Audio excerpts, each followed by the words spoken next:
us myth number 2. Myth number 2, there is no transaction too small. I have people tell me all the time that they feel bad wasting my time or taking up my time. I was one of them. Because they don't think that they're going to have the budget to make it worth my time. And the fact of the matter is that I wholeheartedly believe that every person in a real estate transaction deserves top-notch representation and service. And that means if you are buying, if you are selling, if you are renting, if you're a tenant or you're a landlord, you deserve to have representation and you deserve to have good representation. Last year, I did transactions anywhere from 117,000 up to a couple million. And my clients always get great service. Honestly, sometimes my smaller volume transactions take up more of my time because they're the first-time buyers. And they're the people who need me to spend more time with them. So while that's not always the case, that is sometimes the case, and I'm fine with that because they deserve it. And when I have someone come to me and say, "Oh, I know you probably don't do rentals because it's not worth your time," I do rentals. I do a lot of rental listings to help my clients and my friends that have properties they want to rent. I also do. I'm starting to work with more tenants to help them find properties because they're coming to me. And apparently someone posted on Reddit, "Hey, if you're looking for a place to rent, talk to Rick," because in the last month, 2 people have reached out to me randomly because they were moving to the area and they saw this comment on Reddit. So I don't know who it was. If you're out there, thank you. Send a message. Yes. Where can they find you? Yes. Actually, I'm talking to one of my clients and I said, "Hey, can you try to figure out who this is on Reddit and leave a comment and say, hey, reach out to Rick because he wants to thank you." That's so cool. I got to owe someone dinner or something. I don't know because I don't know who it is. I love that. But he showed me the comment. I tried to figure out. Well, and who if someone's like, "Well, what's in it for you?" Like, okay, fine. Like, what's in it for you? One thing I could think of is like tenants down the line might want to become homeowners and they already have a relationship with you. Like, it's someone you've worked with. It's a good way for you guys to build trust, like during a rental transaction, you know? And I've had that happen where someone rents something and then 2 years later they come back to me and they say, "Hey, I'm ready to buy something. You talked to me 2 years ago about what it would look like as my first steps toward homeownership, and I've been doing those things." That's awesome. And then they come to me ready, which goes back to what I said before. Make sure you talk to a real estate agent early. Yeah. You're not wasting anyone's time. If I take you out to coffee and we spend an hour talking about your purchase that's going to be in a year or two, now you know you don't need 20% down. You don't need to have $100,000 in the bank. I have clients who buy things and all they have are 10 or 15,000 in the bank, and that's what they have for their down payment, closing costs, everything, because we get creative with financing and with seller credits and everything else to make it work. I would say 9 times out of 10, if someone wants to buy something, they can. Yeah. In my experience. And a lot of times people come to me and they say, "Hey, I don't think I'm ready to buy. I don't think I'm able to buy." And 9 out of 10 of those conversations, by the end of the conversation, they realize they're far more ready than they thought. And now they just have to mentally wrap their head around being ready to buy because they want to and they've wanted to. And I have had people say to me, "Why didn't I come to you 5 years ago?" Yeah. I was ready to buy 5 years ago, apparently. So that barrier of thinking, I think there's an old way of thinking you need 20% down. And I think that comes from our parents' generation where you kind of did need 20% down. Yep. But 20% of 150,000 is a lot different from 20% of 600,000. Totally. So just finding out what you need to do, finding out what getting pre-approved looks like, talking to a lender who's good at what they do. A good lender can do a soft credit pull, for instance, and see some things and say, "Hey, you're trying to pay off your credit card.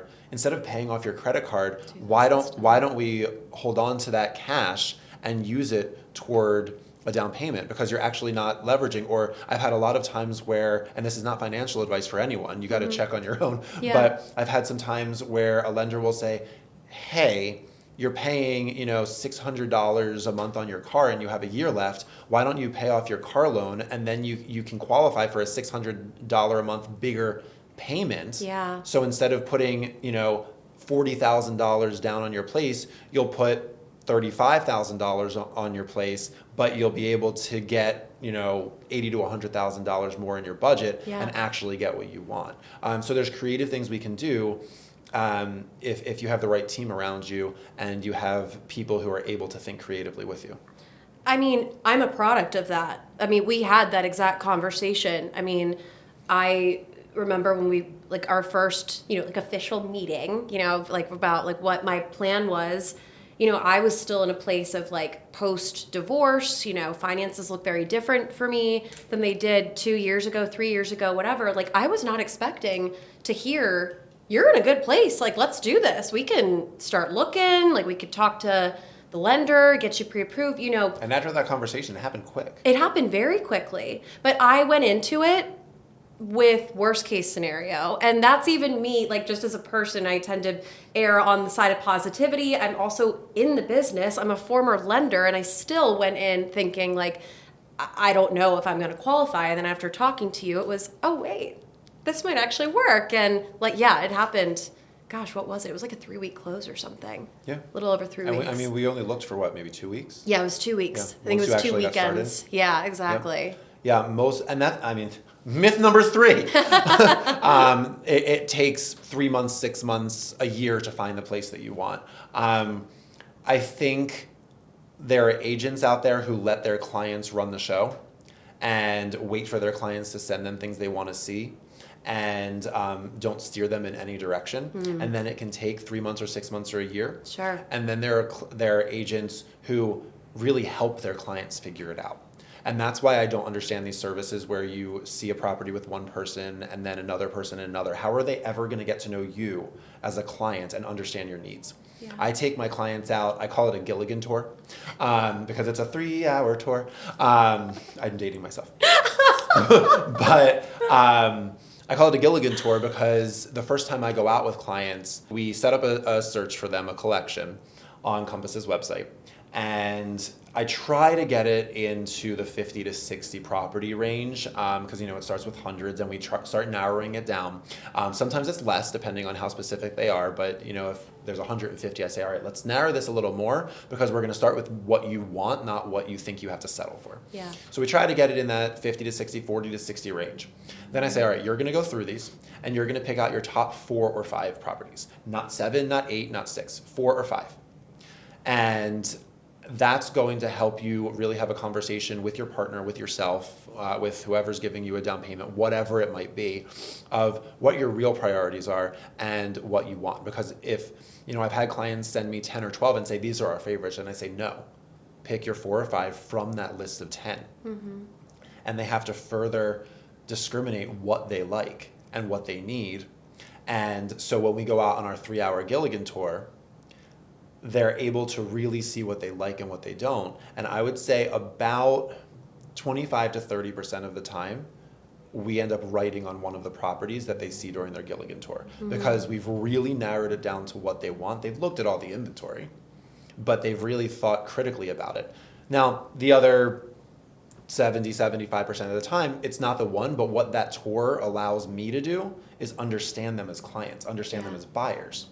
And so I get to have these conversations, and I learn so much from watching a client walk through a property and what they say, what they don't say, how they react to certain things, mm-hmm. what they giggle at, what they think. I get to ask them questions that they never thought to ask themselves. Mm-hmm. I get to point things out that they never would have thought to notice or realize. And that all helps us to kind of further narrow what they want. So a lot of times I'll go back in after that Gilligan Tour and further refine their search parameters based on what we discussed. So, you know what, maybe we don't want this neighborhood, or maybe we didn't realize that we don't want something below grade, below ground. These different things that people don't necessarily think about or realize. Also, when I'm working with a couple, a lot of the times, as we're looking at places, more information comes out. They realize that something is more important to one of them than the other one realized. Mm. They start to have these conversations with each other, and I kind of encourage that and ask questions to pull that out. And I try to remember what each of them is saying, so that when we do find a place, I can say, okay, yeah, you love this, but your partner was worried about this. So are we giving here? What are we doing? And a lot of the times they say, yeah, I can give this for that. And that's part of it too. I mean, obviously I'm not a marriage counselor or a relationship counselor, but sometimes it sort of feels that way. Yeah. But being able to go into properties with people and experience that really helps me to refine and move quickly. So back to the myth that it takes forever. I would say the majority of my clients, once they really get serious and are really looking, because there could be a month, 2 months, 6 months when they're kind of, I want to look, but eventually. Yeah. When they really start looking, most of my clients are under contract within 2 weeks. Yeah. At most, usually a month. Sometimes there's an outlier. They're looking for something very specific, and we're just waiting for that moment to come. But then it's also important to have a team on your side, agent, lender, who can move very quickly and can make things competitive. Because if you've waited for 2 months for the perfect place because you have specific needs and criteria, you need to make sure you get it. And while it's never a guarantee, especially in a market where inventory is so low and there's so many buyers out there, you want to best your chances. It doesn't take 3, 6, 9 months to buy a house. No, it could it if you doesn't. don't work with the right agent. Yes. But if someone comes to me, it's May 20th. If someone came to me today and said, I want to buy, my lease is up in July 1. I don't think I have enough time. I think I should probably sign another year lease, and then I'll go for it. I'll say, no, we have plenty of time. Yeah. That's a month and a half. We have 2 or 3 weeks to find you a place. We're going to do it right now. We're going to go out this weekend, and you're going to have plenty of time. Love and they do. I don't care when your lease is up. I don't care if you just signed a 12-month lease. I don't care if you just signed a 24-month lease. Talk to your agent as early as possible, because people get in their heads. They think they know what they're comparing to, and they think they know what they need to do. And then they come to me 2 months before their lease is up and they want to buy, and sometimes it works, and it usually does, but they could have been in a much better position had they come to me 8-10 months before that.